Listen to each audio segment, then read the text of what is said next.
যশরাজ ফিল্মসের ধুম franchise নিয়ে সবসময়ই দর্শকদের মধ্যে অন্যরকম আগ্রহ দেখা যায়। এই সুপারহিট ফ্র্যাঞ্চাইজির চতুর্থ সিকুয়েলের জন্য অধীর আগ্রহে অপেক্ষায় আছেন সিনেমা প্রেমীরা। এবার বুঝি তাদের অপেক্ষার পালা শেষ হতে চলল।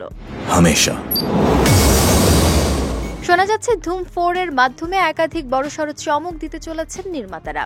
এও শোনা যাচ্ছে এই সিনেমায় বলিউড বাদশাহ শাহরুখ খান আর অক্ষয় কুমার মুখোমুখি হবেন।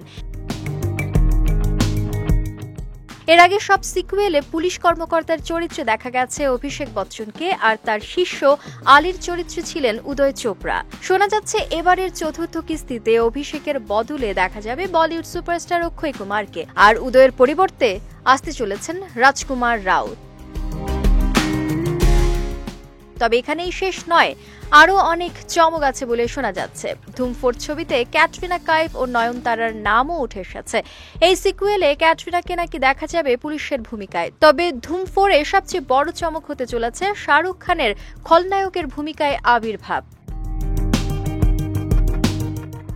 সবকিছু ঠিক থাকলে বড় পর্দায় মিস্টার খিলাড়ি ও কিং খানের মুখোমুখি সংঘাত দেখা যাবে। এর আগের সিকুয়েলগুলোতে ভিলেনের চরিত্রে জন আব্রাহাম, ঋত্বিক রোশন আর আমির খানের মতো তারকাদের দেখা গিয়েছিল।